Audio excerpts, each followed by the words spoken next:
ಪ್ರಧಾನಿ ನರೇಂದ್ರ ಮೋದಿ ಇಂದು ಉತ್ತರಾಖಂಡ ಮತ್ತು ಉತ್ತರ ಪ್ರದೇಶಕ್ಕೆ ಭೇಟಿ ನೀಡಲಿದ್ದಾರೆ.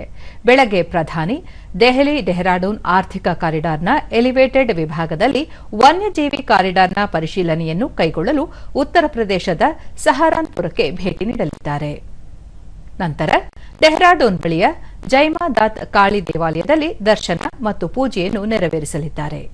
ಮಧ್ಯಾಹ್ನ 12:30 ಸುಮಾರಿಗೆ ಪ್ರಧಾನಿ ಡೆಹ್ರಾಡೂನ್ನಲ್ಲಿ ನಡೆಯುವ ಸಾರ್ವಜನಿಕ ಸಮಾರಂಭದಲ್ಲಿ ದೆಹಲಿ ಡೆಹ್ರಾಡೂನ್ ಆರ್ಥಿಕ ಕಾರಿಡಾರ್ ಉದ್ಘಾಟಿಸಲಿದ್ದಾರೆ ಹಾಗೂ ಈ ಸಂದರ್ಭದಲ್ಲಿ ಸಭೆಯನ್ನುದ್ದೇಶಿಸಿ ಭಾಷಣ ಮಾಡಲಿದ್ದಾರೆ. 213 ಕಿಲೋಮೀಟರ್ ಉದ್ದದ 6 ಪಥಗಳ ಪ್ರವೇಶ ನಿಯಂತ್ರಿತ ದೆಹಲಿ ಡೆಹ್ರಾಡೂನ್ ಆರ್ಥಿಕ ಕಾರಿಡಾರ್ ಅನ್ನು 12,000 ಕೋಟಿ ರೂಪಾಯಿಗೂ ಅಧಿಕ ವೆಚ್ಚದಲ್ಲಿ ಅಭಿವೃದ್ಧಿಪಡಿಸಲಾಗಿದೆ.